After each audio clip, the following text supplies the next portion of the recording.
वृषभं देवीं प्रणामामि प्रभु प्रियं नवोदितेश्वरी साधुं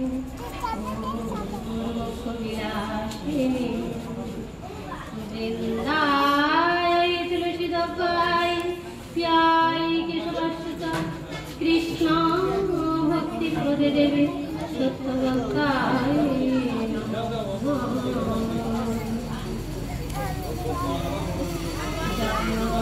जय नंदन जय गौरी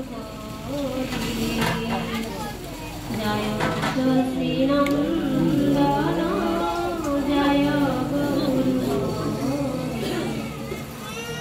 विष्णु प्रियार प्राणनाथ विष्णु प्रियार प्राणनाथ नदिया बिहारी जय सचिनंदन जय सचिनंदन जय गौरी আমার বিষ্ণু প্রিয়ার প্রাণনাথ নদিয়া বিহারী জয় জয় শ্রী গৌরাঙ্গ জয় জয় শ্রী গৌরাঙ্গ বিষ্ণু প্রিয়ানাথ প্রিয়াপতি কর প্রভু শুভ দৃষ্টিপাত জয় জয় গদাধর জয় গৌর প্রিয়ার প্রাণনাথ নদিয়া বিহারী জয় নন্দনন্দন জয় নন্দনন্দন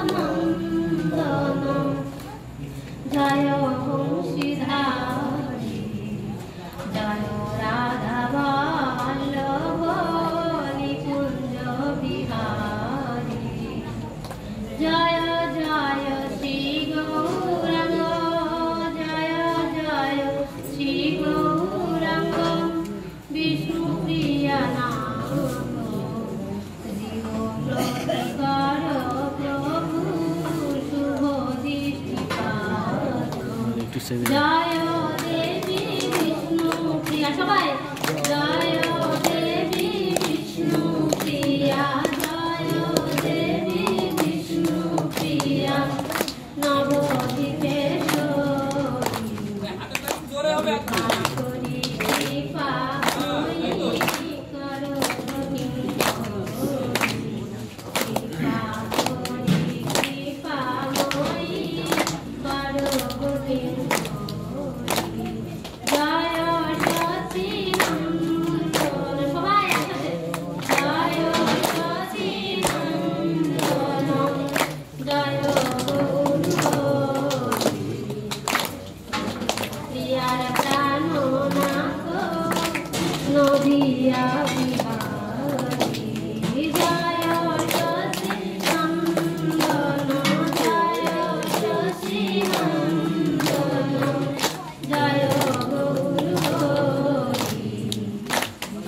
প্রিয়ার প্রাণনাথ নদিয়া বিহারী জয় গৌর বিষ্ণু প্রিয়া কি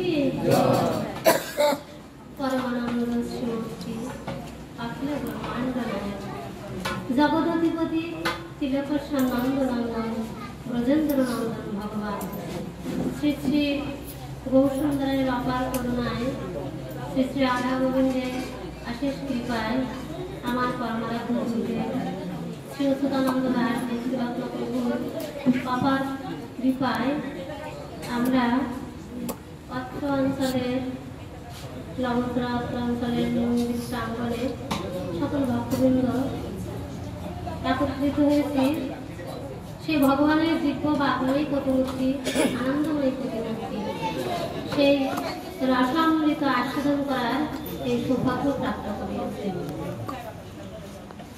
জয় বিষ্ণুপ্রিয়া উপস্থিত গৌর ভক্তবৃন্দ, আজ অনুষ্ঠানের একটা বিশেষ দিন, সেটা হচ্ছে গৌর পূর্ণিমা।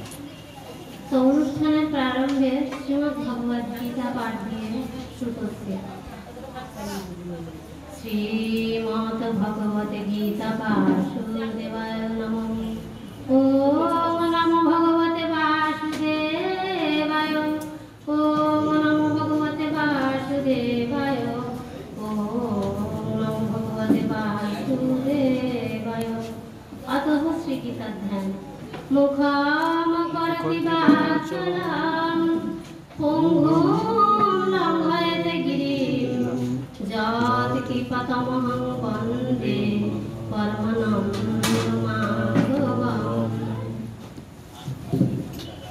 বলছেন পরমানন্দ মাধব ভগবান শ্রীকৃষ্ণের যদি অপার করুণা হয় তাহলে আমার মতো বোবা ব্যক্তিও বাসালের মতো অনার্গার কৃষ্ণ কথা বলতে পারে, আর পঙ্গু ব্যক্তিও গিরি পর্বত লঙ্ঘন করতে পারে।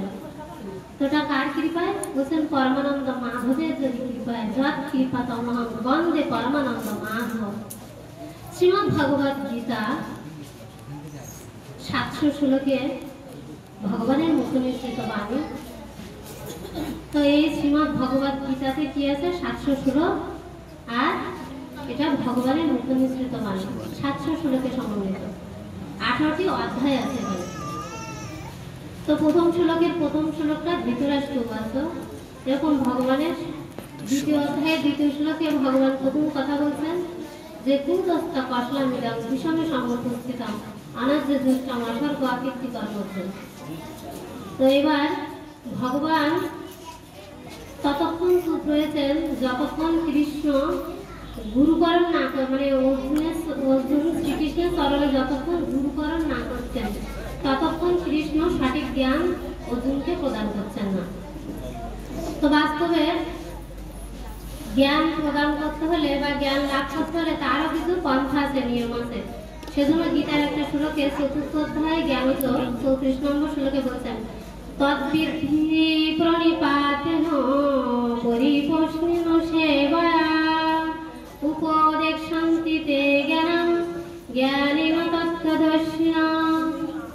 অনুবাদ, ভগবান বলছেন সদ্গুরুর শরণাগত হয়ে তত্ত্বজ্ঞান লাভ করার চেষ্টা করেন। বলছেন এই যে তত্ত্বজ্ঞান এটা লাভ করবেন তার সদ্গুরুর শরণাগত হয়ে তত্ত্বজ্ঞান লাভ করার চেষ্টা করেন। এবং বলছেন কেমন ভাবে?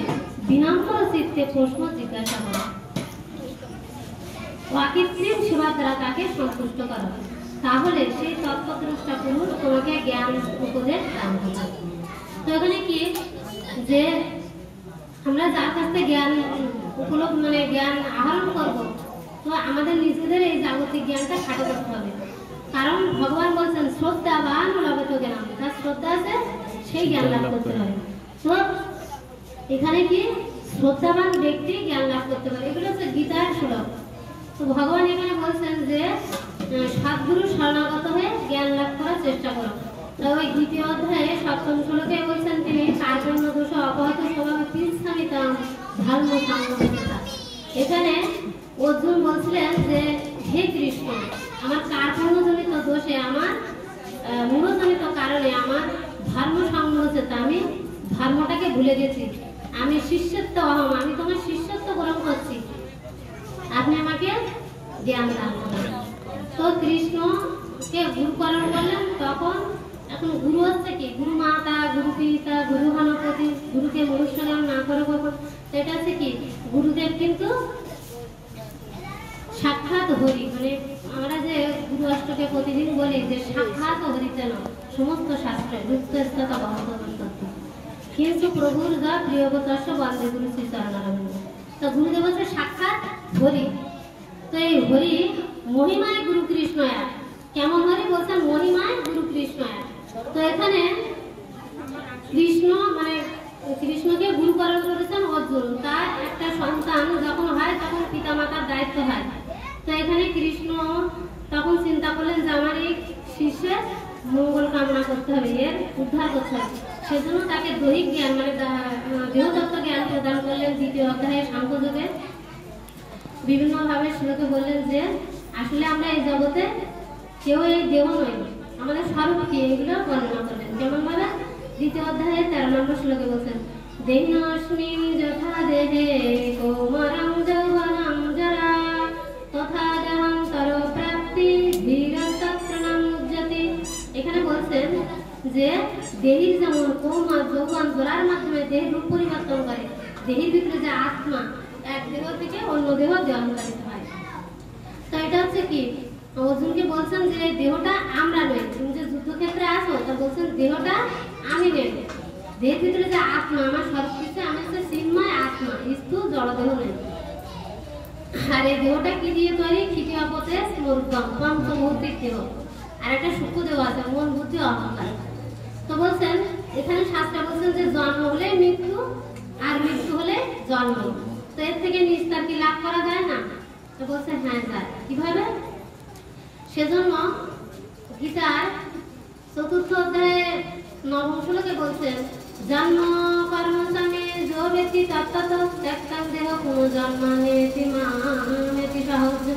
ভগবান বলছেন হে অর্জুন, আমার জন্ম এবং কর্মটা দিব্য, এই দিব্য জন্ম কর্ম সম্পর্কে যিনি তত্ত্বত জানেন, মানে তত্ত্বের মাধ্যমে জানেন, তার আর পুনরায় জন্ম হয়। তো আজকে সেই কৃষ্ণ কেন গৌর হলেন? গৌরাঙ্গ মহাপ্রভুর আবির্ভাব তো দোল পূর্ণিমা, তো সেই জন্য কৃষ্ণ ভগবান, কিন্তু সেটা তত্ত্বের মাধ্যমে জানার কথা বলতেন। সেজন্য কেন কেন তত্ত্বের মাধ্যমে জানতে হবে? বলছেন যিনি কৃষ্ণকে তত্ত্বের মাধ্যমে জানেন তার আর পুনরায় জন্ম হয় না। কেমন? বলছেন সূক্ষ্ম একটা আমকে, সুমিষ্ট আম একদম পরিপক্ক, সে আটি ফেলে দিলে যেমন পুনরায় আবার নতুন তারা জন্ম হয়, তো বলছে আমাদের জন্ম হলে মৃত্যু হয়, আবার নতুন জন্ম হয়। এই সূক্ষ্ম দেহটা আছে কি মন বুদ্ধি অহংকার। তো এই সূক্ষ্ম দেহটা কিভাবে বিনষ্ট করা যায়? বলছেন ভগবানকে তত্ত্বের মাধ্যমে জানতে হবে, তত্ত্বের মাধ্যমে। তাই তত্ত্বের মাধ্যমে জানতে হলে ভগবানকে সদ্গুরু শরণাগত হতে হবে। বলছেন যিনি সদ্গুরু শরণাগত হয়ে তত্ত্বজ্ঞান লাভ করেছে তার আর পুনরায় জন্ম হয় না। এই মন বুদ্ধি অহংকার সূক্ষ্ম দেহটা একেবারে বিনষ্ট হয়। তো এই জন্য ভগবানকে জানার প্রয়োজনীয়তা আছে আমাদের সবাইকে। জয় জয় শ্রীকৃষ্ণ ভগবান কি জয়, জয় জয় শ্রী রাধা গোবিন্দ কি জয়। তো এখানে এই গীতার যে তত্ত্ব কথা, এটা জানলে কি হয়? ভগবান ৭০০ শ্লোকে গীতাকে অর্জুনকে দিচ্ছেন। তারপরে কেন ভগবানের ভোগ রন্ধন করতে হবে, প্রসাদ খেতে হবে, সেটা ৩য় অধ্যায়ে ৪ নম্বর শ্লোকে বলছেন যে যজ্ঞা শিষ্ট সন্ত মুক্তন্তে সর্বকিল বিষয় ভুঞ্জতে তে ভুঞ্জে পতন্তে আত্মকারণ। এখানে ভগবান বলছেন যে যজ্ঞের অবশিষ্ট অন্নাদি ভগবান ভক্ত, তাই তারা সর্বপ্রকার পাপ থেকে মুক্ত থাকে। কিন্তু যারা নিজ ইন্দ্রিয় তৃপ্তির জন্য রন্ধন করেন বা আহার করেন সেটা অতি গ্রাসে গ্রাসে পাপ ভক্ষণ হয়। তো এখানে ভগবান এই জন্য, মানে আমরা সবাই কি নিরামিষ খাই, কিন্তু যখন ভগবানের জন্য রন্ধন করা হচ্ছে ওটা নিরামিষ হলেও ওটা ভগবানকে যখন দেওয়া আছে ওটা শুদ্ধ বস্ত্র, শুদ্ধ বাসন, সাত্বিক মানে পোশাক, মানে সদ্গুরু চরণ আশ্রিত হয়ে প্রসাদ দিতে হয়ে যখন ভগবানের ভোগ অর্পণ করা হচ্ছে, তা বলছে কি সেই ভোগ অর্পণ করলে ভগবান যখন পায় তখন প্রসাদ হয়। তো এই ভক্তরা কিমান ক্রম অনুসারে আস্তে আস্তে মহিমান্বিত হয়। সেই মহাপ্রসাদ রাধারানী গদাধর শ্রীবাসা পেয়ে থাকেন। প্রথমে আছে ঈশ্বর তত্ত্ব গৌরমহাপ্রভু নিত্যানন্দ আদর্শ শ্রীকৃষ্ণ, এইভাবে রাধারানী বিষ্ণুপ্রিয়া গদাধরেরা এরা থেকে প্রসাদ পান।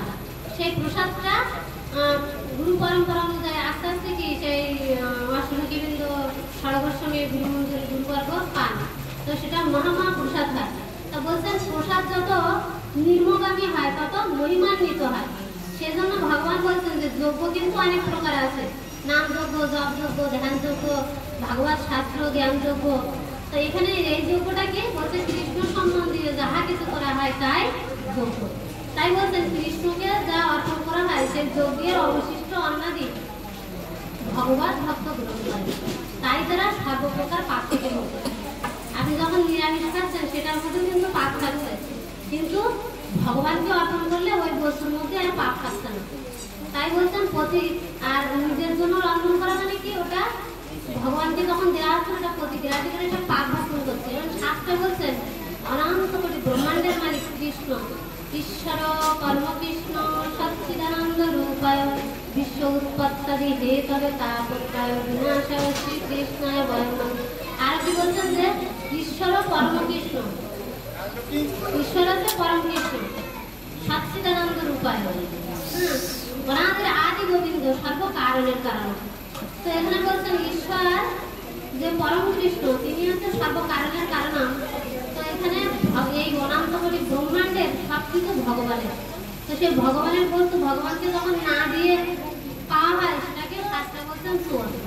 তাই বলছেন আমরা তাই প্রতিনিয়ত এই সংসার রূপ দাবানলের মধ্যে কষ্ট পাচ্ছি। কারণ এই সংসারটা শাস্ত্রে কি বলছেন মৃত্যুময় সংসার। দেখবেন যে শ্রীমদ্ ভগবদ গীতায় দ্বাদশ অধ্যায়ে বলছেন যে সংসারটা হচ্ছে মৃত্যুময় সংসার, এটা হচ্ছে মৃত্যু জগৎ। তাই মৃত্যুময় সংসার থেকে অচিরেই উদ্ধার করেন কে? ভগবান। ভগবানের ভক্তি যিনি করেন তিনি অচিরেই উদ্ধার হয়ে থাকেন। বলছেন যে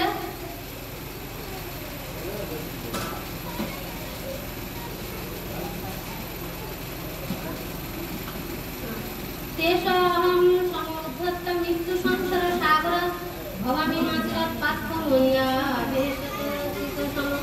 এখানে বলছেন যে যারা বলছেন কিন্তু যাহারা সমস্ত কর্ম আমাকে অর্পণ করিয়া একমাত্র আমাদের চিত্ত একাগ্র করিয়া ধ্যান নিরন্তর হইয়া আমার উপাসনা করেন হে পাত্র আমাদের সমর্পিত চিত্ত সেই ভক্তগণ ওয়াসিরাত আমি এই ওয়াসিরাত এই সংসার সাগর হইতে উদ্ধার করি। ভগবান গীতার দ্বাদশ অধ্যায়ে কত নম্বর সপ্তম শ্লোকে বলছেন যে এই মৃত্যু এই জগৎটা মৃত্যু সংসার সাগর। কেমন সংসার সাগর জানেন?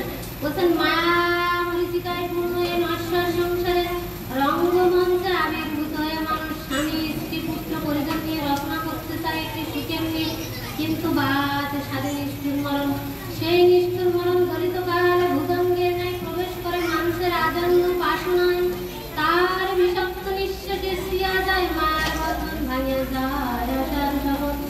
এখানে ভাগবতের প্রথম শ্লোকের একটা ব্যাখ্যা বলছেন এই জগৎটা কেমন। বলছেন যে মায়া পরিচিকায় পূর্ণ এই নশ্বর সংসার। নশ্বর কেন? আজ আছে কাল নেই।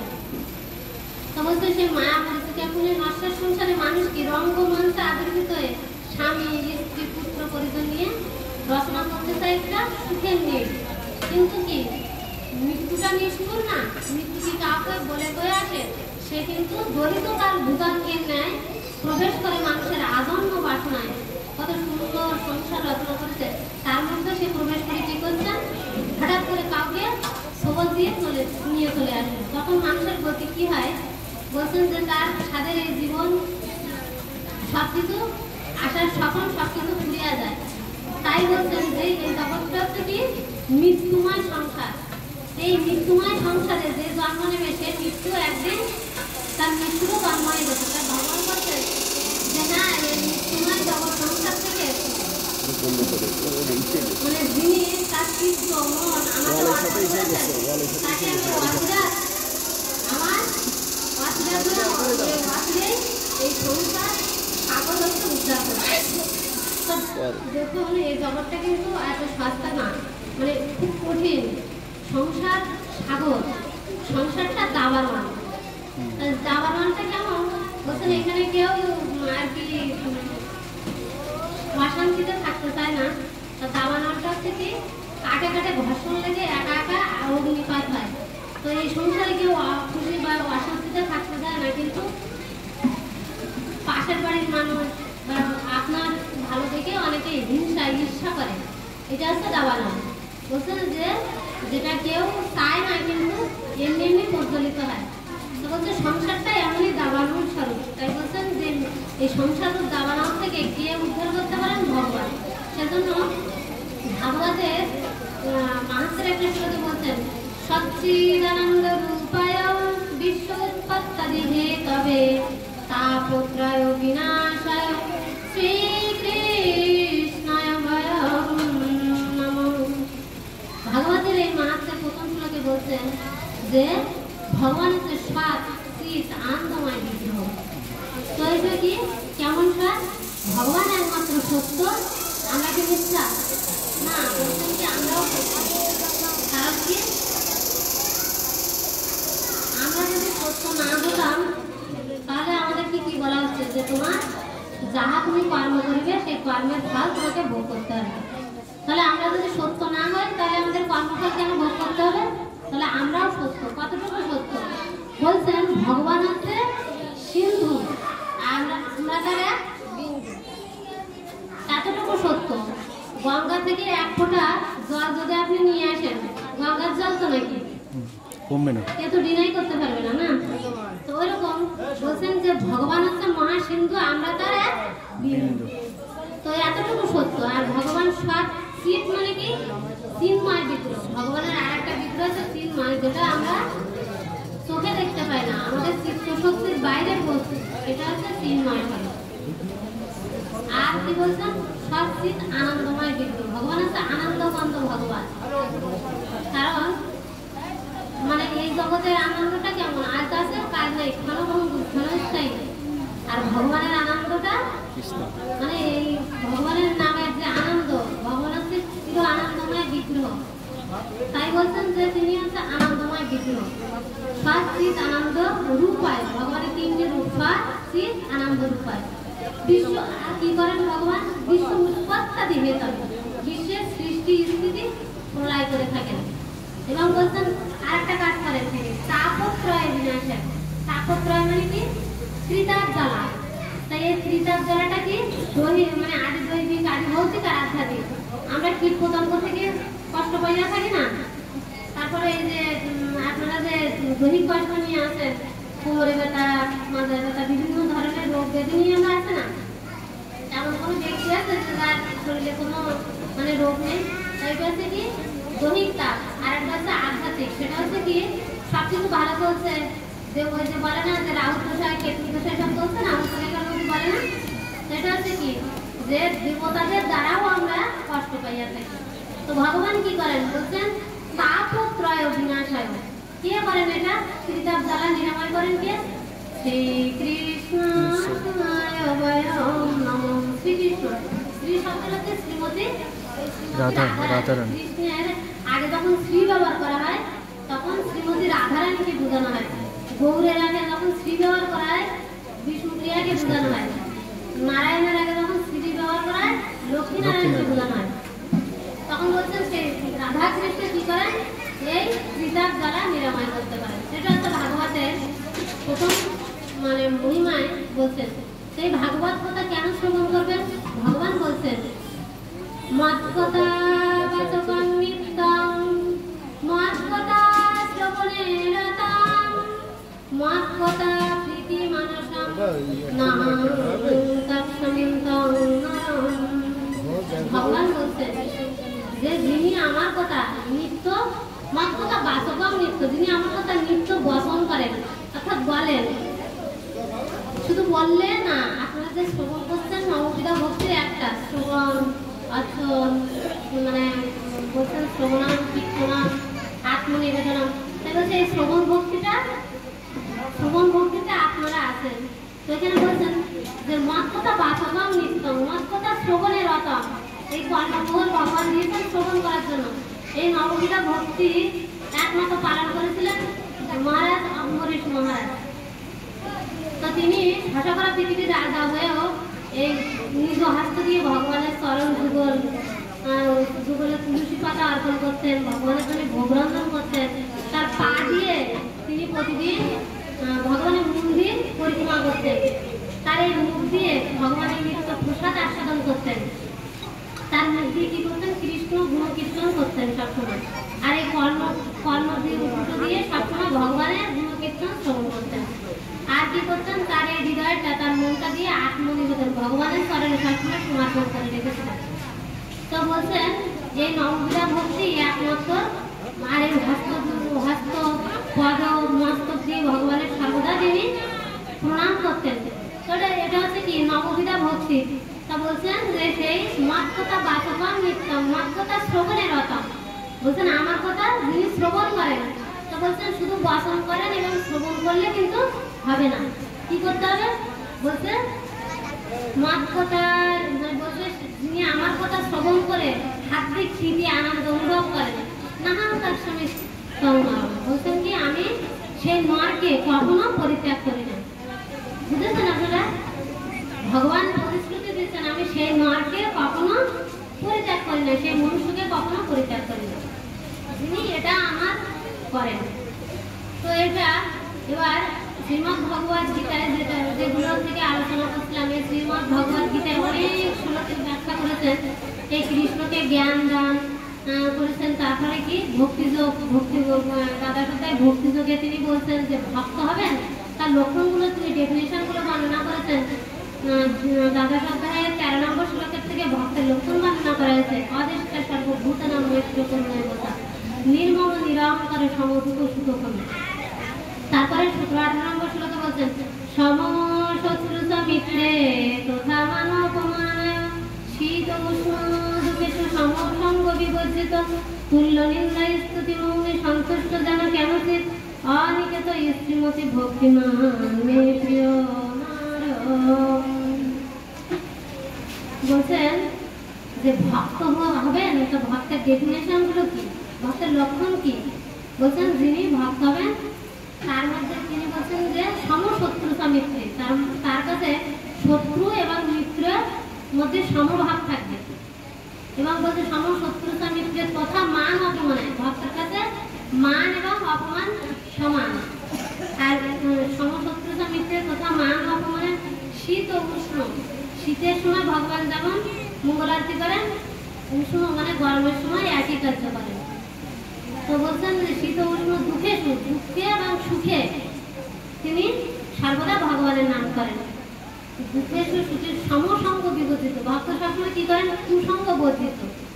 মৌনী, মৌনী মানে কি কথা না বলা তা বলছেন না, বলছে মৌনী মানে বাজে কথা না বলা। কৃষ্ণ বিহিত কথা বলাটাকে বাজে কথা বলা হচ্ছে, গ্রাম্য কথা। আর এই গ্রাম্য কথা বললে কি হয় বলছেন আয়ু নষ্ট হয়। ভগবানের ভক্তদের কাছে সবচেয়ে প্রিয় কথা কৃষ্ণ কথা, গৌর কথা। তাই বলছেন মৌনী এবং সর্বদা সন্তুষ্ট থাকেন। ভক্ত কি করেন সর্বদা সন্তুষ্ট থাকেন, যৎ কিঞ্চিৎ লাভে সন্তুষ্ট।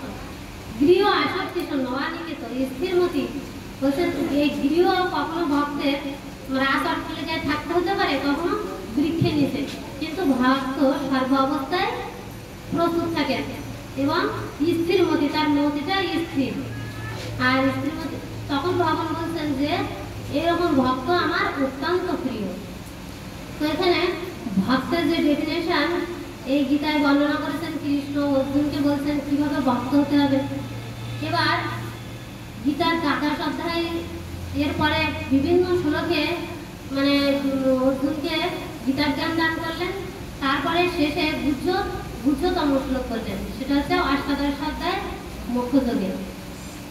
বলছেন যে মন্মনা ভাব মত ভক্ত মজ্জাদি মান নমস্কুরু মানে বৈশাখী সত্যন্তে গতি জানে প্রিয়সিনী।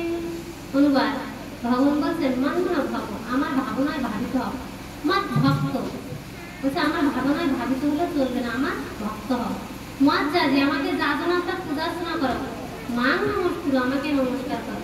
বলছে তুমি যদি সত্যি এই প্রকার করো মা যশস্বী সত্যন্তে প্রতিদান প্রিয়সিনী, সত্যি আমি প্রতিজ্ঞা করছি তুমি আমার অত্যন্ত প্রিয় ভক্ত।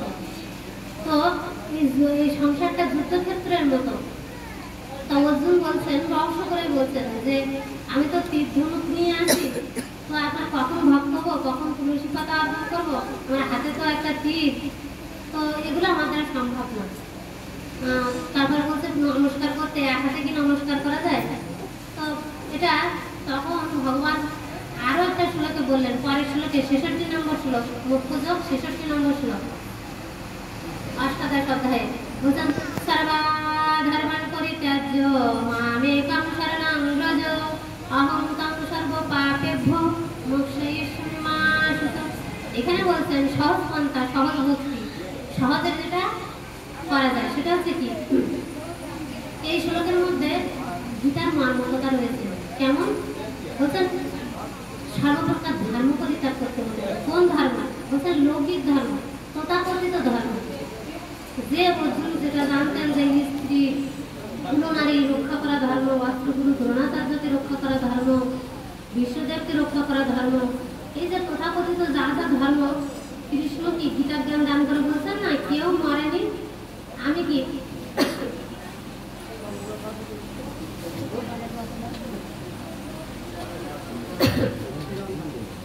বলছেন যে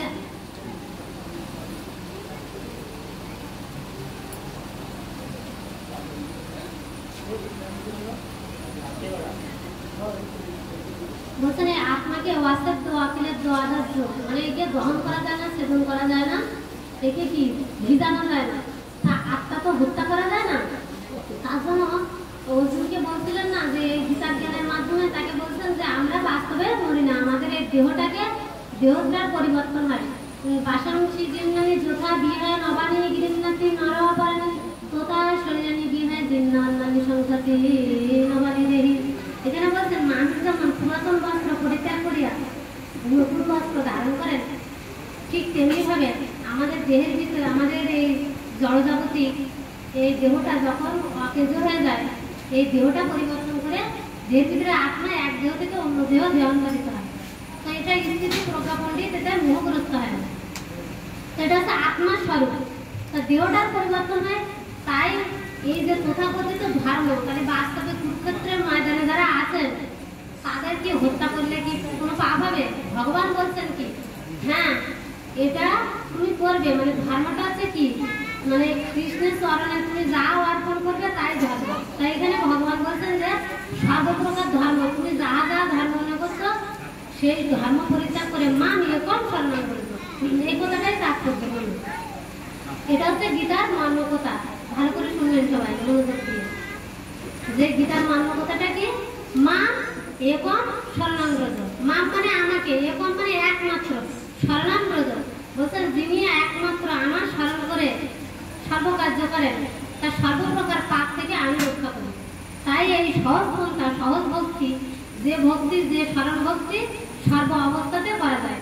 যখন শ্রবণ এই সাউন্ড বা এই মাইকের আওয়াজ যতটুকু যাচ্ছে, আপনি যে অবস্থায় আছেন শ্রবণ করতে পারছেন না। শ্রবণের কিছু বিধিবিধান আছে যে আমি এখন অসমস্ত অবস্থায় আছে, আমার কানে যেন ভগবানের নাম না আছে, শ্রবণ তো করা যায়। আর স্মরণটা আরো সহজ, বলছেন এই স্মরণ ভক্তি সহজে সবাই দেখতে পায় না, এটা হচ্ছে হৃদয়ের ভক্তি। এই স্মরণটা সর্ব অবস্থায় করা যায়।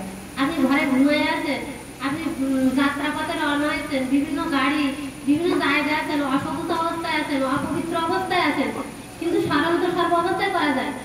স্মরণ ভক্তির কি বিধিবিধান আছে? তাই ভগবান বললেন তুমি সর্ব অবস্থায় আমার নাম স্মরণ করো, যা কিছু করছো স্মরণ করে যদি করো তাহলে তোমার সর্বপ্রকার পাপ থেকে আমি মুক্ত করবো, আমি রক্ষা করবো। এটা এই সর্বধর্ম পরিত্যাজ্য এই শ্লোকের একমাত্র ব্রত গোপীরা এটা পালন করেছিলেন। কারণ কি সবকিছু পরিত্যাগ করা কারো দ্বারা সম্ভব না, কিন্তু ব্রত গোপীরা শ্রীকৃষ্ণ যখনই মুরলী বাজাতেন সবকিছু ত্যাগ করে চলে যেতেন। তো এটা ব্রত গোপীরাই একমাত্র এই শ্লোকে প্রতিপালন করেছিলেন, সাধারণ কেউ করতে পারে না। তো ভগবান সেই জন্য বলছেন যে মা একম স্মরণ করছে, একমাত্র আমার স্মরণ করো।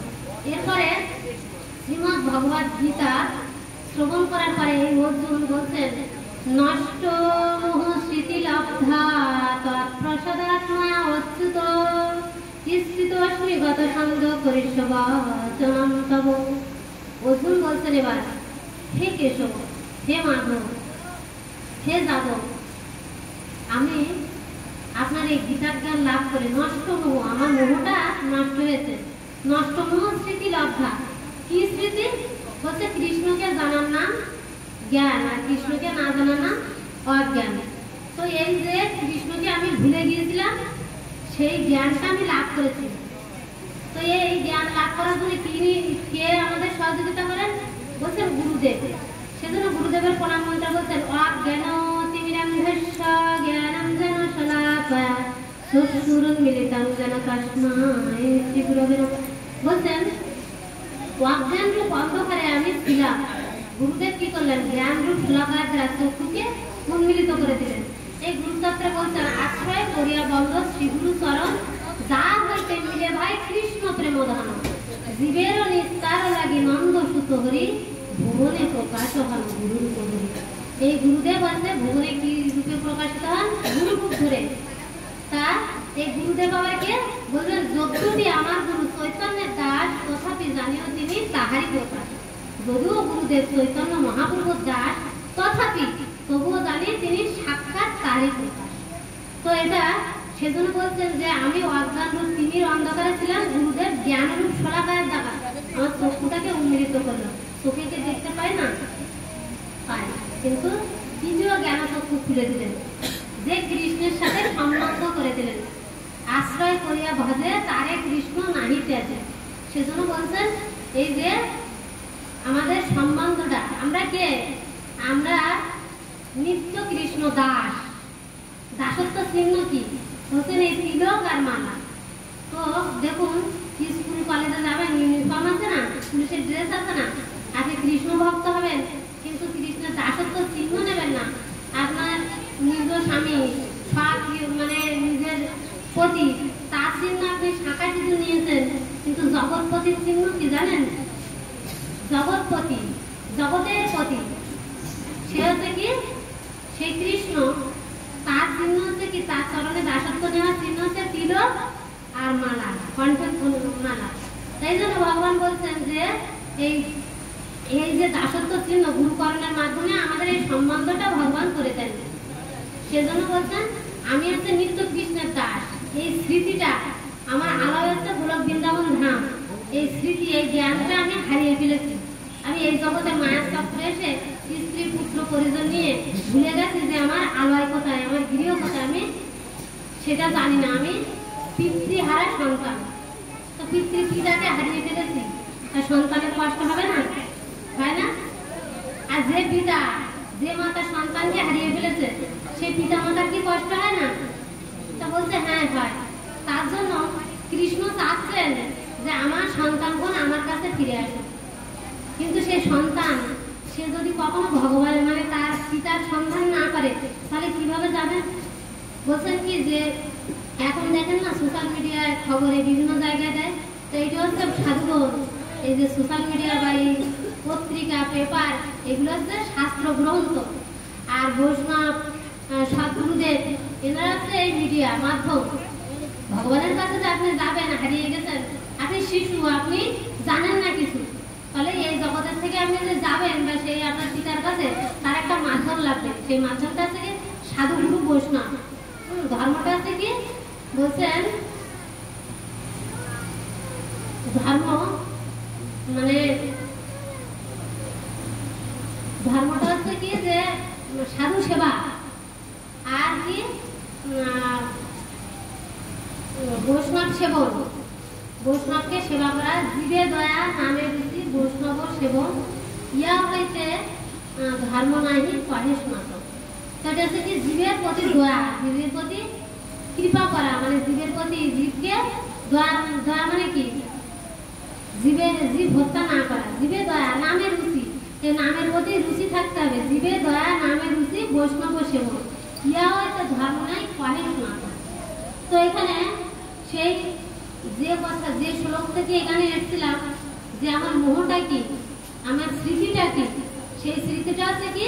যে আমি কৃষ্ণকে ভুলে গেছি, আমার জগৎ পিতাকে ভুলে গেছি। সেই জগৎ পিতাকে ভুলে দেওয়ার জন্য এই মায়ের জগতে বারবার জন্ম মৃত্যু চক্রে কষ্ট পাচ্ছি।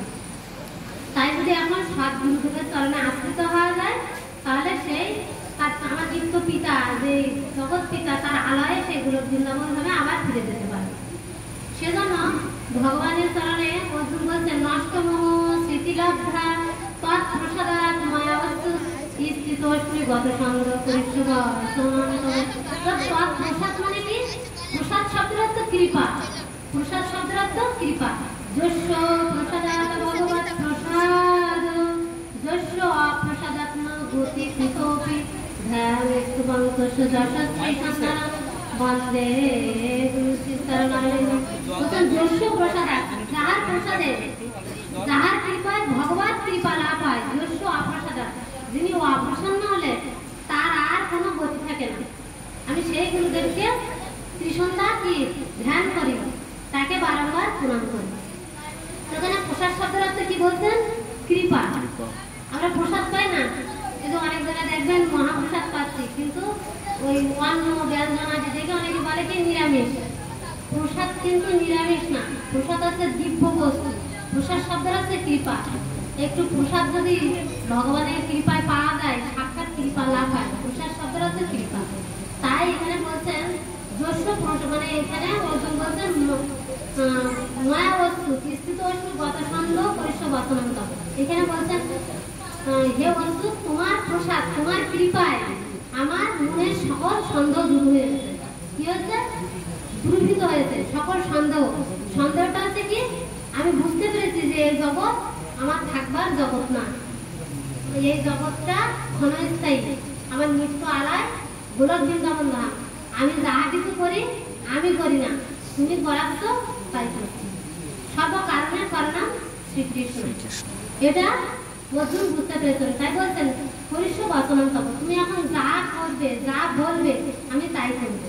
এই মন যদি হয়, এটা হচ্ছে কৃষ্ণের সংসার। আপনি যখনই কৃষ্ণের চরণে আত্মসমর্পণ করবেন, যে যাহা কিছু করাচ্ছে ভগবান আমার দ্বারা করাচ্ছে, মানে আমার কোনো সামর্থ্য নেই, ভগবানের কৃপায় আমি করছি। তো ভগবানের কৃপায় আপনাদের সামনে আমি এই ভাগবত কথা পাঠ করছি। এটা হচ্ছে কি, এতক্ষণ ধরে কি বললাম? শ্রীমদ্ ভগবদ গীতার থেকে আলোচনা করছি। তো এই শ্রীমদ্ ভগবদ গীতা কি? ভগবানের উপনিষৃত বাণী, 700 শ্লোকে আর 18টা অধ্যায়। তো এই শ্লোকের অন্তিম শ্লোকটা সবাই শুধায় বসুন এবং অন্তিম শ্লোকটা শ্রবণ করুন। যত্র যোগেশ্বর কৃষ্ণ যত্র পার্থ ধনুর্ধর তত্র শ্রী বিজয় নেতিমতির মম।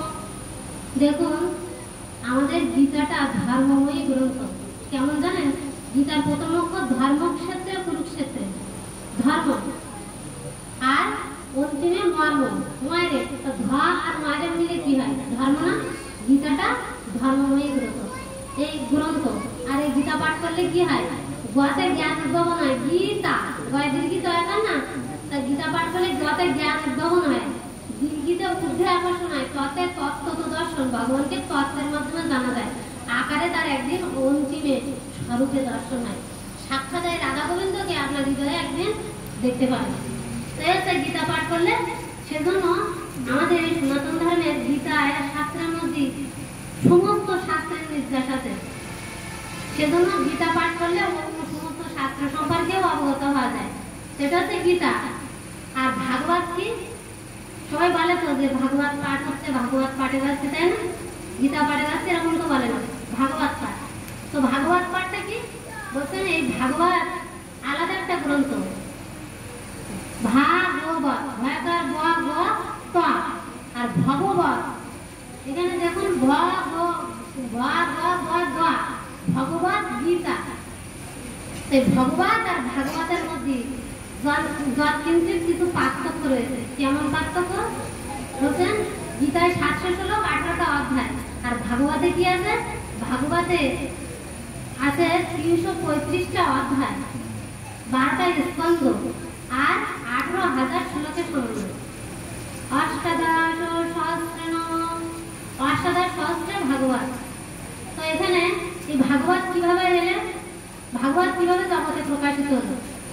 তো একদা এক সময় ভগবান যখন জীবজগৎ পরিত্যাগ করে ভগবান ধামে যাবেন বলে মনে স্থির করেছেন, তখন ভক্ত শ্রেষ্ঠ চূড়ামণি জ্ঞানী ভক্ত উদ্ধব মহারাজ চিন্তিত হয়ে ভগবানের চরণে গিয়ে বলছেন, হে ভগবান, হে মাধব, হে কেশব, তোমাকে ছাড়া আমরা কিভাবে থাকি? তোমার বিরহে পথ দিয়ে গেল তৎ ভক্তা, তোমার বিরহে, তোমার বিয়োগে আমরা কিভাবে থাকবো? আমরা কাকে সেবা করবো? আমরা কাকে আলিঙ্গন করবো? কাকে ভোগ অর্পণ করবো? তো বলছেন ভগবান, তখন বলছেন, ভগবান অনেক করুণা করে উদ্ধবের দিকে করুণ দৃষ্টিতে তাকিয়ে বলছেন, হে উদ্ধব, তুমি চিন্তা করিবে না। তখন ভগবান কি করলেন? তার সমস্ত শক্তি নিয়ে ভাগবত রূপে প্রকাশ হয়ে গেলেন এবং বললেন, হে অর্জুন, হে উদ্ধব, আজ থেকে এই ভাগবতকে যখন দর্শন স্পর্শন করবে যে সে সাক্ষাৎ আমার দর্শন স্পর্শনে ফল লাভ করবে। তাহলে ভাগবতটা কি? সাক্ষাৎ ভগবান। ভাগবত গীতা হচ্ছে ভগবানের মুখ নিঃসৃত বাণী, আর এই ভাগবত হচ্ছে সাক্ষাৎ ভগবান। এই ভাগবতে আগে আমি মাহাত্মের অনেক শ্লোক পাঠ করেছি। ভাগবতের প্রথম শ্লোক পাঠ করছি, শ্লোক জন্মাদ্যস্য যত অন্যায়তীতরতা সত্যস্য বিদ্যুৎসরাট তেনে ব্রহ্মারিদেশাদি কবয় মুক্ষন্তি যৎসুরা তেজবারিমিদং যথা বিনিময়ে যত্র ত্রিসর্গমৃষা ধর্মাশেন সদন্যস্তু কুহকম সত্যম পরমং ধীমহি। ভাগবতের এই শ্লোকে বলছেন জন্মাদ্যস্য, জন্ম আদ্যস্য। তাই ভাগবতে এই শ্লোকের ব্যাখ্যা আমি আগে করেছি। তারপর বলছেন জন্মপ্রপঞ্চে মনুপেত পেত কীর্তন দৈপরায়ণ বিরহ কাতরাজুহাপ পুত্রেতি তন্ময়তা তরোভিমানেষু স্ততং সর্বভূত হৃদয়ং মুনিমাং তস্मै। ভাগবতে এই শ্লোকে বলছেন সুখদেব গোস্বামী জং প্রপঞ্চে মনুপেত পেত কীর্তন। এখানে বলছেন যে সেই সুখদেব গোস্বামী জন্ম নিয়ে 16 বছর বয়সে উত্তীর্ণ হয়ে তিনি সেই তার মানে পিতা মাতা সবাইকে ছেড়ে সংসারকে পরিত্যাগ করে বনের পথে বন অভিমুখে প্রস্থান করেছেন। তখন তার পিতা বলছেন হে পুত্র ক্ষণকাল অবস্থান করো, ক্ষণকাল দাঁড়াও। তখন তরুরূপী মানে সেই তরুগণ তাকে প্রশ্ন করছেন, তরু মানে বৃক্ষগণ তাকে তার হয়ে উত্তর দিচ্ছেন যে হে ব্যাসদেব, ওই সুখদেব গোস্বামী না ছিলেন পিতা, না ছিলেন মাতা, না ছিলেন জগৎ সংসার, কিন্তু কাকে পুত্র বলছে? সে তো সর্বভূত ঈশ্বরকে দর্শন করে, সর্বভূত হৃদয় মুনিমান দর্শন। তো এখানে বলছে সর্বভূতে তিনি ঈশ্বরকে দর্শন করেন। তো এই ভাগবতে বলছেন এই ভাগবত পাঠ করলে কি হয়? কৃষ্ণ স্বয়ং ভগবান, এটা না ওম কৃষ্ণ তো স্বয়ং ভগবান এতে সংসকল পুংসং কৃষ্ণস্তু স্বয়ং ভগবান ইন্দ্রারি ব্যাকুলম যুগে যুগে। এখানে কৃষ্ণ যে স্বয়ং ভগবান সেটা জানা যায়। ভগবান হচ্ছেন কি? যার ভগবতের সকল ভগবানের জন্ম হয়। মানে কি, দেখুন অনেক ভগবান আছে না আমাদের মধ্যে, কিন্তু কৃষ্ণ হচ্ছে স্বয়ং ভগবান। তো ঈশ্বর হচ্ছে পরম কৃষ্ণ, তিনি হচ্ছে স্বয়ং ভগবান। তো এখানে ভাগবতে তার ব্যাখ্যা করছেন। তো এই ভাগবত কেউ যদি শ্রদ্ধায় বলে, কেউ যদি আভাসে বলে, তাও কি ভগবানের ধাম প্রাপ্ত হয়। তার একটা উপাখ্যান আছে ভাগবতে। একদা আজামিল বলে এক পরম দুরাচারী ব্রাহ্মণ পুত্র ছিলেন। তিনি চণ্ডালের কন্যা বিবাহ করে কি করেছিলেন? তিনি চণ্ডালাতে পরিণত হয়েছিলেন। তো তিনি কি করতেন? প্রতিদিন পশু আদি হত্যা করে তার জীবিকা নির্বাহ করতেন। তো কোনো এক সময় ওই গ্রাম দিয়ে সাধুরা যাচ্ছিলেন। তো সেই সাধুরা যখন সন্ধ্যাবেলা আরতি করবেন, তখন আশেপাশে কোনো সাধু বাড়ি খুঁজতেন। যখন যে যেমন সে কিন্তু সেরকম ব্যক্তিকে খুঁজে বের করেন, ঠিক কিনা? তো এখানে ওই খুঁজতে খুঁজতে কোনো মানে যুবক বালকদের কাছে জিজ্ঞাসা করতেন, বাবা এই গ্রামে কি কোনো সাধু মহন্তদের বাড়ি আছে? আমরা একটু রাত্রে আশ্রয় নিতাম, বিশ্রাম নিতাম। তো বলছে হ্যাঁ আছে। মানে ওই দুষ্ট ছেলেরা আজামিলের বাড়িটা দেখিয়ে দিয়েছে। তখন তারা মানে বিশ্বাস করে আজামিলের গিয়ে যখন যায়, গিয়ে বলছেন যে যাকে এক নারী, তাকে বলছেন মা এই গৃহে কি আজামিল বলে কোনো মহান্ত কোনো সাধু থাকেন? তখন নামটা তো ঠিক, তখন নিজ স্বামীর নামে এত বড় একটা বড় সাধুর পরিচয় যখন দিয়েছেন, মা না করতে পারলেন না। বলছে আমার স্বামীর নামই তো বলে তো আজামিল, কিন্তু সাধু না হোক। তখন বলছেন যে হ্যাঁ এটা তারই গৃহ। তো তো আদামি প্রতিদিন যে আমার পশু হত্যা করেন, তার ঘরের উল্টো দিকে একটা মানে গুপ্ত পথ আছে, ওই পথ দিয়ে প্রতিদিন আসেন পশু হত্যা আদি করে। তখন তার স্ত্রী ছুটে গিয়ে ওই তার স্বামীকে বলছেন, আজকে একটু স্নান করো, তাড়াতাড়ি স্নান করে তিলক রচনা করো, একটু ধুতি পরো, মানে রেডিমেড পশু হত্যা যাচ্ছে না। তারপরে আদামি তো মানে খুব রাগান্বিত, সে বলছে তুমি আমাকে এসব করাচ্ছ কেন? তা বলছে কি, আজকের দিনটা তুমি আমার কথা শোনো, যে স্ত্রীর মোহে ওই ব্রাহ্মণ থেকে চন্ডাল হয়েছে, তাহলে একটা দিন তো স্ত্রীর কথা শুনতেই পারে নাকি না? তখন বলছেন ঠিক আছে, তোর তুই বলছিস তাই, কিন্তু বলছে ঠিক আছে। তখন এই সাধুদের তো বিশ্রামের জায়গা করে দিয়েছেন, এখন বলছে চলো সাধুদের একটু প্রণাম করতে। তখন গিয়ে বলছে প্রণাম। তো দেখুন, যার যেমন রুচি, যার যেমন কি শিক্ষা, তার জ্ঞান, তার ব্যবহারে কিন্তু মানুষের পরিচয় পাওয়া যায়। তো ওদের সাধনা তার প্রমাণ পাওয়া গেছে যে প্রণাম দিয়ে। তখন সাধুরা বুঝতে পারছে এ তো কোনো সাধু না। তখন বলছে, আবার কীর্তন করতে পারো? না না, কীর্তন পারি না আমি, আমার দ্বারা হয় না। তা বলছে বাবা তোমার কয় সন্তান? তা বলছে 10টা তো আছে, আর একটা গর্ভে এখনো আছে। তো তার তো বিশাল মহাকার্য করিয়াছে। তো বলছে হ্যাঁ। তো বলছে বাবা তোমার যদি বলি যে এই আমাদের একটা কথা কি রাখবা? বলছে হ্যাঁ রাখবো, বলেন। তো বলছে কি যে তোমাদের গর্ভে যে সন্তানটা এখন আছে, এর নাম রাখবে আমাদের নাম অনুসারে, মানে আমরা যা বলবো তাই। ঠিক আছে। বলছে আগের কি নাম? বলছে বল্টু, ঘন্টু, ঘন্টু, মন্টু, ফল্টু, এসব। তার কোনো মানে নেই। তো বলছে কি যে এর নামটা নারায়ণ রাখবে।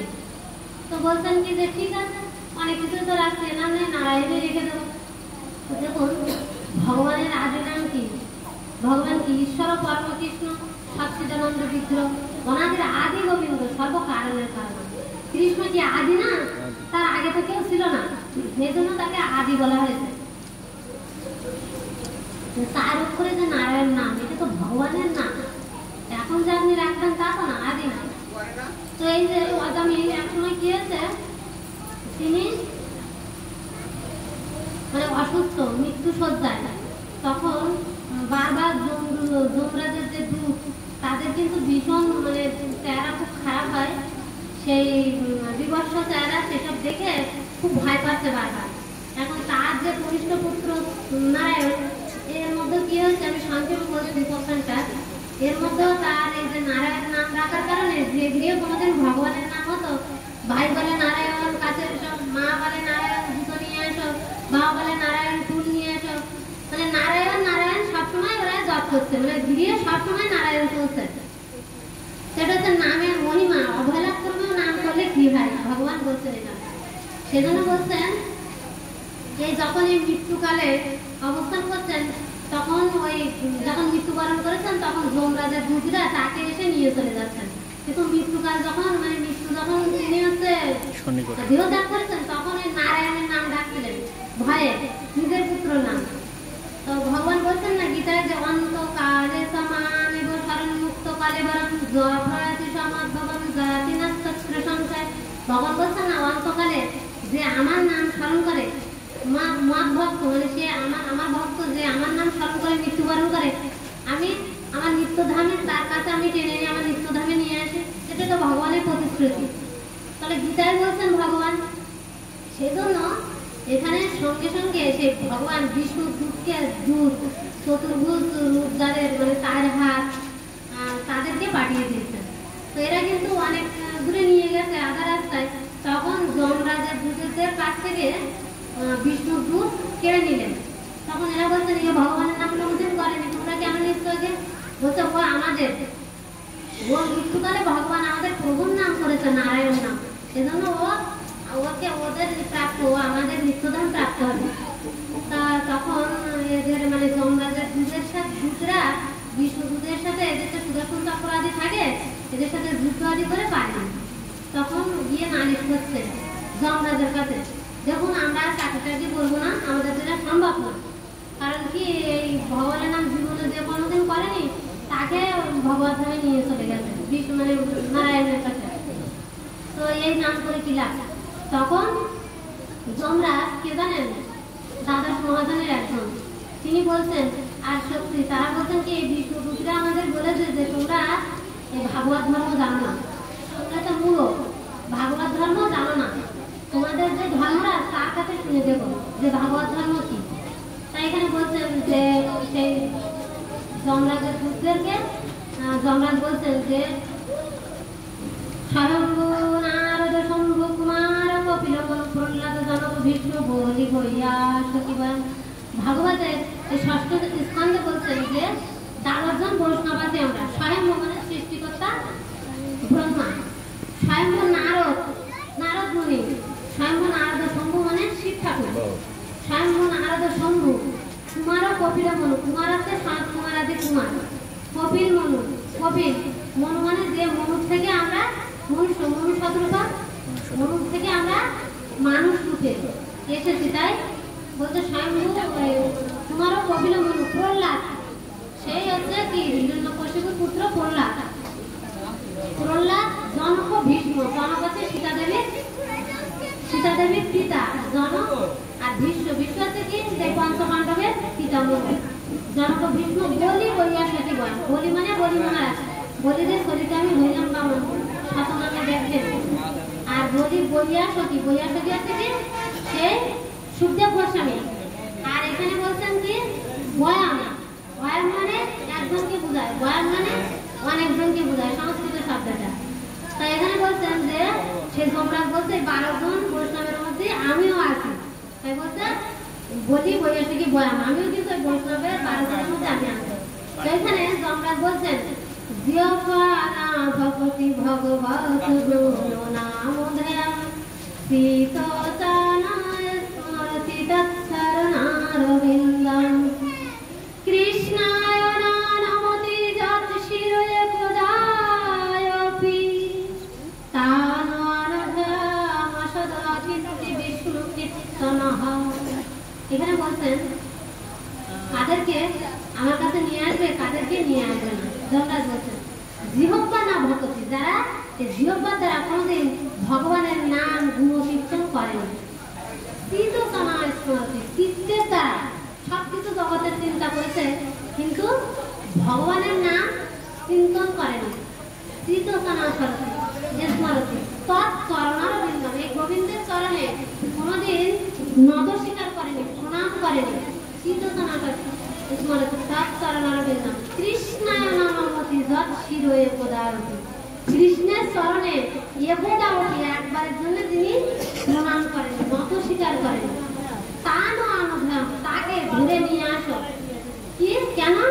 তিনি গৃহে সব অনুষ্ঠান করেছে কিন্তু এরকম সাধুগুরু বৈষ্ণব ডেকে কোনোদিন সব অনুষ্ঠান করেন, তাদেরকে আমার ধামে নিয়ে আসো। তাই বললেন যে ওরা ঠিক করেছে, ও তো মরণকালে নারায়ণের নাম করেছে। ভগবান বলছেন না একদাওপি, একবারের জন্য যে ভগবানের নাম করেনি তাকে তুমি আমার ধামে নিয়ে আসবে। তাই এখানে মানে এই উপাখ্যানের মধ্যে আমরা কি জানতে পারলাম? নাম মাহাত্ম, যে ভগবানের নাম অবহেলা করলেও ভগবানকে লাভ করা যায়, এটা তো ধন্য করে দিচ্ছে। সেই জন্য বলছি কলিযুগ পাবন অবতার শ্রীমান গৌর হরি রায় শুভ আবির্ভাব দোল পূর্ণিমা। তো এই কথা কেন, এই উপাখ্যানটার তাৎপর্য কেন বললাম? বলছেন 4টা যুগ, সত্যযুগ, ত্রেতা, দ্বাপর যুগ। সত্য যুগে 1 লক্ষ বছর মানুষের আয়ু ছিল। সত্য যুগের যুগ ধর্ম কি ছিল? সত্য যুগের যুগ ধর্ম ছিল ধ্যান করা। 1 লক্ষ বছর আয়ু ছিল। সত্য ত্রেতাতে কি সেই 10,000 বছর আয়ু, মানে একটা করে শূন্য কমে যাচ্ছে, 10,000 বছর আয়ু। সত্য ত্রেতা যুগের মানুষের ধর্ম ছিল কি যাগযজ্ঞ তপস্যাদি করে, যাগযজ্ঞ অনুষ্ঠান করে। সত্য ত্রেতা দ্বাপরে এই ওয়াস্তা বিগ্রহের পূজা অর্চন ছিল।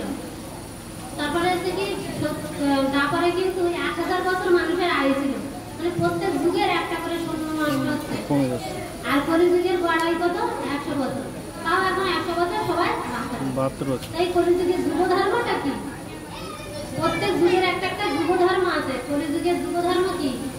বলছেন যে হরের নাম হরের নাম হরের নামেই বকে বললাম হরে নাস্তভ্য নাস্তভ্য নাস্তভ্য গতির অন্যথা কলিযুগে মানে হরিনাম ছাড়া কোনো গতি নেই, কোনো গতি নেই, কোনো গতি নেই। এটাই তা কলিযুগের হরিনাম কি? হরে কৃষ্ণ কৃষ্ণ কৃষ্ণ হরে হরে, হরে রাম রাম রাম হরে হরে। সবাই হাততালি দিয়ে একবার হরিনাম করি। হরে কৃষ্ণ কৃষ্ণ কৃষ্ণ হরে হরে, হরে রাম রাম রাম হরে হরে, হরে কৃষ্ণ কৃষ্ণ কৃষ্ণ হরে হরে, হরে রাম রাম হরে হরে। এটা কি এই হরিনাম বলছেন এক কৃষ্ণ নামে যত পাপ হারে, পাপীর সাধ্য নাই তত পাপ হারে। তো এটা কেমন ধন্য করে দেব সেটা আপনাদের আজ যেহেতু গৌর হরির শুভ আবির্ভাব, সেই কলিযুগে চৈতন্যে ভগবান বলছেন অনর্পিত চরিং চিরাত করুণায় অবতীর্ণ কলৌ উন্নত উজ্জ্বল রস সভক্তি শ্যাম। এখানে বলছেন এই কলিযুগটা কি অনর্পিত, অনর্পিত। অনর্পিত মানে কি? যাহা অর্পণ করা হয়নি। অনর্পিত চরিং চিরাত করুণায় অবতীর্ণ করুন, সেই করুণায় অবতীর্ণ হয়ে এই কলিযুগে, এই ধন্য কলিযুগে শ্রীমান মহাপ্রভু এলেন উন্নত উজ্জ্বল রস, গোপী প্রেম, স্বভক্তি শ্যাম, নিজস্ব প্রেম ভক্তি জগতের দ্বারে দ্বারে মানে দান না সম্প্রদান করার জন্য তিনি এলেন। তো দেখুন এখানে দান আর সম্প্রদানের মধ্যে একটু পার্থক্য আছে। দান মানে কাউকে দিলাম, 5 বছর পরে সেটা আবার নিতে পারি, এটা হচ্ছে দানপত্র করে অনেকে। তার সম্প্রদান কি? কন্যাকে সম্প্রদান করা হয়। কন্যা কিন্তু 5 বছর বলা হয় না যে 5 বছর পরে আমার কন্যাকে আবার ফেরত নেব, তা কন্যাকে সম্প্রদান করা হয়। এজন্য বলে না শাস্ত্রে কন্যা সম্প্রদান কে করবে? তো এখানে যে ভগবান সত্য ত্রেতা তারপরে এই প্রেম দান করেননি, সেই ভগবান কেন এত করুণা হলেন, কেন এত কৃপালু হলেন? কার কৃপায় তিনি এত করুণা লাভ করলেন বা জগৎবাসীকে কেন এত যেতে সেতে করুণা দান করছেন? তা বলছেন তারপরে শ্রীমতী রাধারানী তিনি গৌর হরি কৃষ্ণকে বলছেন তুমি যে আমাদের কাছে প্রেমের ঋণ নিয়েছো এটা কোনোদিন তুমি শোধ করতে পারবে না। তখন কৃষ্ণ বলছেন কোনোদিন কি শোধ করতে পারবো না? এর কি কোনো বিধান নেই? তা বলছে হ্যাঁ, যেদিন তুমি কলিযুগের দ্বারে দ্বারে অবিচারে অকাতরে এই হরিনাম বিলাবে, সেদিন তোমার এই প্রেম ঋণ শোধ হবে। বলছেন অবিচারে অবচরে যেতে সেতে পতিত পাবন সবাইকে তুমি যেদিন এই হরিনাম বিলি করতে পারবে সেই দিন তোমার এই প্রেম ঋণ শোধ হবে। তো গৌর হরির 3টে বাঞ্ছা ছিল। কি বাঞ্ছা ছিল জানেন? রাধারানী কেন আমার নাম করেন, নাম করেও বা কি আনন্দ পান? রাধারানীর ভাবটা কি, মনের ভাব। আর কি বললেন যে এই রাধারানী যে আমার নাম করেন, নাম করে বা কি আনন্দ পান, তার জন্য রাধিকারও ভাবকান্তি ধরিতার পান। রাধারানীর ভাব দেখুন, কারো ভাব নিয়ে যদি কেউ মানে অনেকে দেখবেন যে ওই বলে যে ভূতে ধরেছে, তো সেই সময় তার অভিনয়টা করে। তো এখানে ভাবটা নিয়েছেন রাধারানী গৌর হরি, রাধিকার ভাবও। রাধারানীর মনে কে ছিল? কৃষ্ণ। কৃষ্ণ ছাড়া রাধারানীর মনে আর কিছু ছিল না, সেজন্য ভাবটা নিয়ে আসছে গৌর হরি। কার? রাধারানীর ভাব। সেজন্য গৌর হরি আসছেন জগতে, এসে কি করছেন? সে কৃষ্ণ কৃষ্ণ করছেন। গৌর হরি তো কৃষ্ণ, তা কৃষ্ণ আবার কৃষ্ণর নাম কেন করে? বলছেন এটা রাধারানীর ভাব নিয়ে আসছে। রাধারানীর ভাব কান্তি টাকা, কান্তি মানে তার গায়ের বর্ণ। কৃষ্ণ তো কালো, কৃষ্ণ বর্ণ কালো, গৌর বর্ণটা রাধারানীর। রাধারানীর প্রণাম মন্ত্র আমরা বলছিলাম তপ্ত কাঞ্চন গৌরাঙ্গী রাধে বৃন্দাবনেশ্বরী বৃষভান সুতে দেবী তং প্রণামামি হরি প্রিয়। রাধারানীর বর্ণটা কি? তপ্ত কাঞ্চন, তপ্ত সোনা। পুরালে যেমন মানে সোনা পুরালে যেমন তপ্ত সোনা কেমন রং হয়, ওইরকম বর্ণ। তারপর তো তপ্ত কাঞ্চন গৌরঙ্গী, গৌরের অঙ্গ। তো এটা কি এই রাধারানীর বর্ণ হচ্ছে ভাষা বর্ণ। তা গৌরাঙ্গ কোনো নাম না, গৌর অঙ্গ। তাই বলছেন সেই গৌর হরি রাধারানীর ভাবক কাঞ্চি, ধরি তার বর্ণ। এটা তিন ভাব নিয়ে তিনি আসলেন। এই জন্য গৌর ভগবান এসে কৃষ্ণ কৃষ্ণ কৃষ্ণ বলে পাগল। তাই গৌর ভগবান কেন এলেন? বলছে অন্য যুগে ভগবান রূপে তিনি যে প্রেম দান করেননি, সেই প্রেমটা এখন ওয়াকা করে ওয়াজাতিত ভাবে সবাই দাঁড়ে দাঁড়িয়ে দিচ্ছেন কেন? বলছেন যে রাধারানীর করুণা, রাধারানীর কৃপায় এই গৌর হরি এত কৃপালু হয়ে গেছে। যেটা দান করেননি কোনোদিন, কোনো যুগে দান করেননি, সেই গুপ্ত প্রেম তিনি কলিযুগে দাঁড়ে দাঁড়িয়ে গিয়ে এই হরিনাম বিধি করছেন। কলিযুগে দাঁড়ে দাঁড়িয়ে দেখুন অদ্বৈত ঠাকুর যখন রাসলীলায় প্রবেশ করেন সেই শিব ঠাকুর, তখন তাকে গলা ধাক্কা দিয়ে বের করে দেওয়া হয়েছিল। তাই অদ্বৈত ঠাকুর বলছিলেন এই কলিযুগে দাঁড়ে দাঁড়িয়ে আমি রাসলীলা করাবো। তো এই রাসলীলা আমাদের আপনারা দেখেছেন যে নামের গুটি দেখেছেন, এখানে দুটো করে গুটি থাকে, মধ্যখানে একটা করে গিরি থাকে। তারা রাসলীলায় দুই পাশে দুই কৃষ্ণ ছিল, মধ্যখানে একটা করে গোপী ছিল। তা কলিযুগের এই নাম হচ্ছে এই হরিনামের মালা। এই হরিনাম সেটাই হচ্ছে মহাপ্রভু গুপ্ত প্রেম, এটাই জগতে দান করলেন হরিনাম।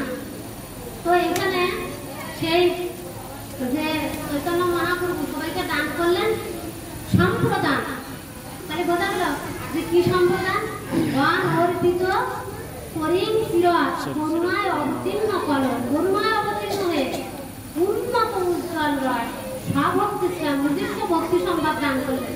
সেজন্য আমরা এই গৌর হরির যখন মহিমা কীর্তন যখন করেছিলাম, তখন আমরা বলছিলাম গৌরাঙ্গের দুটি পদ যার ধন সম্পদ সেজন্য জানে ভগতি রসতা। তো গৌরাঙ্গের দুটি পদ কি বলছেন? অগ্নি পুরাণ আর পদ্ম পুরাণ মিলে দুটি পদ। এক লাইন হচ্ছে হরে কৃষ্ণ কৃষ্ণ কৃষ্ণ হরে হরে, এটা একটা পুরাণে আছে। আর হরে রাম রাম রাম হরে হরে, এটা অন্য পুরাণে আছে। এই দুই পুরাণের দুটি পদ মানে দুটো লাইন। এই বলছেন গৌরাঙ্গের দুটি পদ তার ধন সম্পদ সেজন্য জানে ভগতি রসা। তাহলে আবার একটা পদ মানে কি? চরণ। এখানে কেমন একদিন নিত্যানন্দ প্রভু তিনি চারি যুগের চারি সম্প্রদায়ের আচার্য বর্গ হয়েছেন, মানে মুখির। আর গৌরাঙ্গ মহাপুরুষ স্বয়ং বিচার করছেন, তিনি হচ্ছে ব্যারিস্টার। তো নিজের বিচার তো নিজে করতে পারে না, তাই না? মকদ্দমা জিতানোর জন্য কি লাগে? উকিল। তা চারি যুগের চারি সম্প্রদায়ের উকিলেরা কেউ নেই কলিযুগের পক্ষে দাঁড়াবে না। বুঝছো, কলিযুগের কোনো প্রকৃতি নেই, ধ্যান নেই, সব নেই, তপস্যা নেই, ওদের পক্ষে দাঁড়ালে মৃত্যুর ঘিরে যাবে, তাই কেউ দাঁড়ায় না। তো নিত্যানন্দ প্রভু বলছে দেখো আমি এই কলিযুগের পক্ষে উকিল। তখন গৌরহরি বলছেন আচ্ছা নিত্যানন্দ প্রভু তুমি কি কলিযুগের মানুষকে স্বর্গ দিতে চাও? আচ্ছা স্বর্গে কে কে যেতে চান হাতে করেন তো, কারা কারা স্বর্গে যেতে চান? আপনারা মৃত্যুর পরে সবাই বলেন তো স্বর্গীয় লোক স্বর্গে যাবেন না কিনা? বাবা এখানে ভক্তরা অনেক চালাক, তারা স্বর্গে যেতে চায় না কেউ।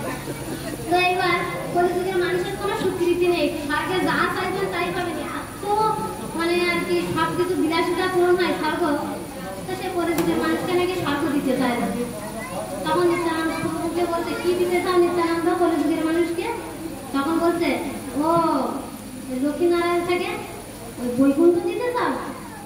তো তখন বলছে যে বৈকুণ্ঠে, তখন এই নিত্যানন্দ প্রভু বলছে না না বৈকুণ্ঠ দিতে চাই না। বলছে কি ব্যাপার? যেখানে এই কলিযুগের মানুষের কোনো যা যোগ্য তপস্যা ধ্যান কিছুই নেই, তাদেরকে বৈকুণ্ঠ দিতে চাইলাম, বৈকুণ্ঠ নেবে না? তা বলছে না। তা কি দিতে চাও? ও বৃন্দাবনের রাধাকৃষ্ণের চরণ সর্বশ্রেষ্ঠ, এটা তো দিতে চাও? তো বৃন্দাবনের রাধাকৃষ্ণের চরণ তো সবাই জানে, এটা তো নিতে চায় নাকি? তাও বলে না, এটাও দিতে চাই না। তখন বলছে তা কি দিতে চাও? তখন বলছে তোমার চরণ দিতে চাই। সেই গৌরাঙ্গ মহাপুরুষ চরণ আর এই হরিনামের মধ্যে যার কিন্তু কোনো পার্থক্য নেই। তাই বললেন গৌরাঙ্গের দুটি পদ